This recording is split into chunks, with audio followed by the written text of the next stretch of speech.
Greetings YouTube, Joe here with Cullination Media, and welcome back to the very next episode of Pokemon XD Gale of Darkness. This is episode 6, and we'll begin this part by purifying some shadow Pokemon, which kind of is a little bit earlier than what I had expected, and as you can see, Poochyena and Ladybug both are ready to be purified. Their shadow gauges are all the way down, so we're here at the Relic Stone in the Relic Forest to complete the purification ceremony, which is pretty cool and all that stuff, but I don't know if you remember me saying that I'm probably not going to use them in battle and they won't be purified until who knows when, but actually I ended up having some time to kill because I had some things rendering and saving and all that stuff, so I was like, you know what, I'll just do some off-screen stuff, and I did some battling, and they're both probably going to grow to level 11. Their Ladybug grew to level 11. I don't think they're going to learn any moves or anything like that. But, yeah, we'll have a head start when we get to the purifying chamber coming up after the first encounter with Cypher, I guess. And there goes Poochyena too. He should grow to level 11. He got a decent amount of experience. I used them in probably about 5 or 6 battles. It didn't take very long. They went into reverse mode really fast, and yeah, their shadow gauges went down really fast. What you will notice is that as the game goes on, and as you get progressively higher leveled and stronger shadow Pokemon, the more difficult it will be to purify them, and the longer it'll take for their shadow gauges to go down to 0 via conventional methods other than the purifying chamber. So that's why the purifying chamber becomes very useful later on. Anyway, that's enough of blabbering about all that jazz for right now. Now we actually have to do what we're supposed to be doing. Not that I ever really do that. But we're supposed to be headed out to Mount Battle in the northeast because we have to talk to someone named Vander, who supposedly has some idea about what's been going on with Professor Krane and all these shady Cypher characters and all that stuff. Here we are at Mount Battle, and we're going to be coming back here a lot to be doing a lot of training, and I'm actually going to do a separate series that kind of walks you through the entirety of Mount Battle in the story mode here. Here's one of Mr. Varich's assistants, and you remember him from Gadian Port. Back then I only sought to become more powerful. I didn't need any other reason. As a result, I attained this status, but now I've taken to questioning my motive for gaining power. I wonder what I'm fighting for. Yeah, he's basically going to try to win you over with some weird, deep speech. And that's all cool, but we don't really give a shit. Just saying. So let's go grab this item over here, now that we've rid ourselves of that menace. We're actually going to have to fight him come towards the end of the game, and he's pretty difficult, I will say. One of the most difficult trainers in the game. That's for sure. And as you can see, we have a Pokemon Center and a PC over here. We haven't had to use any PCs yet, but we will be doing that when we get to battling Cypher. Alright, let's get in here. Let me in. Welcome to Mount Battle. Would you care to take our training challenge?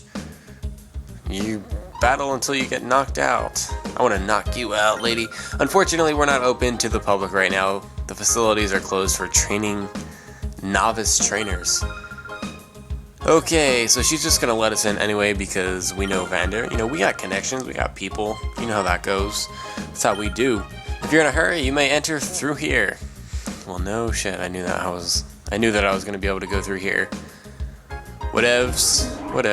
So actually, Vander is going to be in Zone 3 out of 100 here. So, we're going to have to battle through the first 2 zones to get to him. So it's just 2 trainers, it's not really that bad. And their Pokemon are very low leveled, so it's really not that difficult at all. These should be quick battles. I don't think either one of them are going to go longer than 2 turns unless there's more than 2 Pokemon, but we'll see how that goes. This first lady has a Wingull and a Wurmple.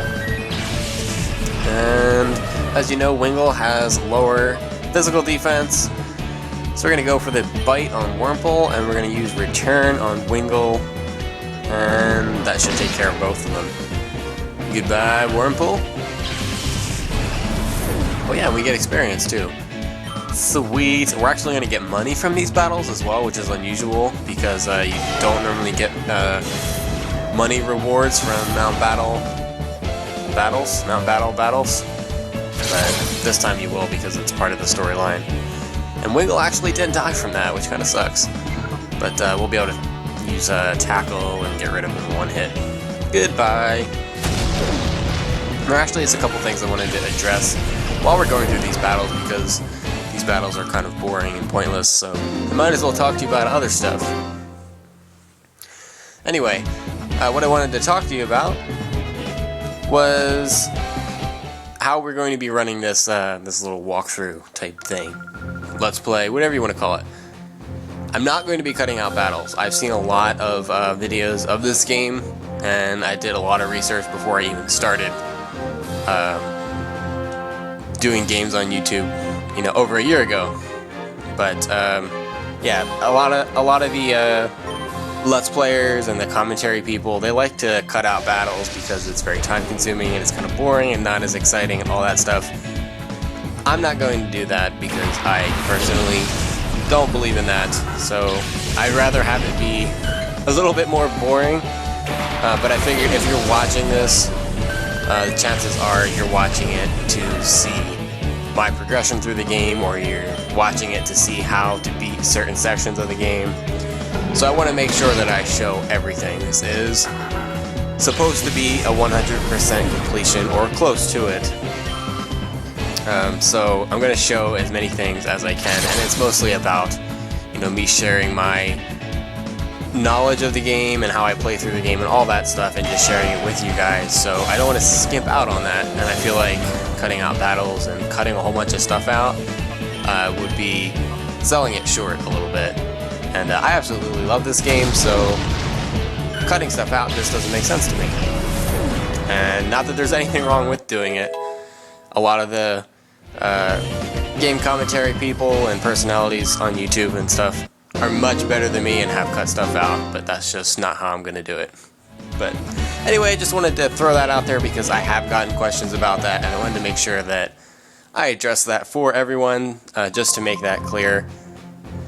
So yeah, you'll get to see every battle and every nook and cranny of the Ore region and all of our explorations and whatnot. Anyway, here is Vander. In a double battle, blah blah blah, he's training the guy, and he's going to ask us to treat him to like a training type battle deal.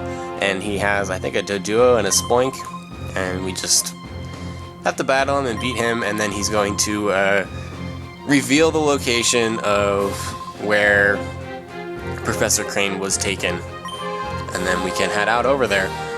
And we're going to be catching a lot of shadow Pokemon in that area. So, good stuffs, good stuffs. Cool Trainer Bardo. That's a pretty cool name, Bardo. Doduo and Spoink. We should be able to use Bite on Spoink and knock it out in 1 or 2 hits. It does have very high defenses, so it is quite difficult to knock out. To 1 hit, that is. Doduo has very bad defenses, so we may be able to kill it in 1 hit with return. Spoink did live it barely. Looks like he has about 2 HP left. And I hate the move Growl. I really, really do. I hate getting my attack lowered because it almost always costs me. Like, it, not necessarily the battle, but like I usually end up getting paralyzed or put to sleep because of it, and just, it sucks. I still was able to inflict over half of Doduo's health bar and damage, which is cool, so the battle should end this turn. We'll bite Doduo and get rid of him. Goodbye. Bye-bye. And we'll be able to get rid of Spoink because we're going to use Lick. Lick is actually going to be probably my best friend for a while because we're all non-normal type Pokemon, because ghost type attacks don't affect normal types. But the move Lick has a 30% chance of paralyzing its opponent, So, and I don't really have anything else that can do that right now, and I need help catching shadow Pokemon at this point, because you need status conditions. That's just what it comes down to. So yeah, I'm gonna lick everyone I can. Haha. In the desert south of here, there's a Cypher research facility. It seemed to be abandoned for a long time, but recently I've seen groups of shady characters going inside, and he's going to point that out to us on the map. This is where the research lab was at. Shady characters were seen at the lab in the desert in the south. Are they somehow connected to Professor Krane incident? Yes, they are. To be short. Oh, we have an email. Popular. Hi, Call Nation, doing good? Egan called today to inform us that Pokeballs are now available at the Agate Pokemart. You won't have to worry about running out anymore. Good luck. Okay, so we're okay for right now. I probably should go stock up, but I don't want to do that in this episode. We'll probably do that next time.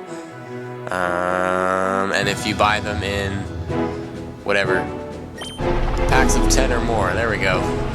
Could not get my thoughts together there. If you buy more than 10, you get Premier Balls, so maybe I'll get 2 of those.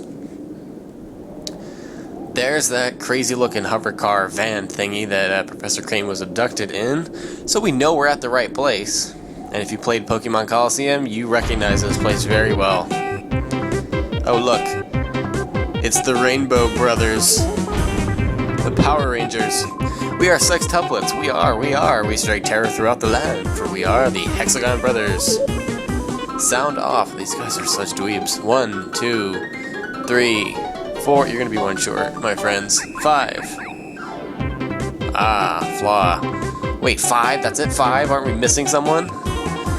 That's ridiculously impossible. Let me try doing it. Okay. Yeah, I can see why they're messing up here. Not the brightest at all. See, what did I say? There is someone missing, but anyway, enough. He'll return soon enough, I'm sure. Right.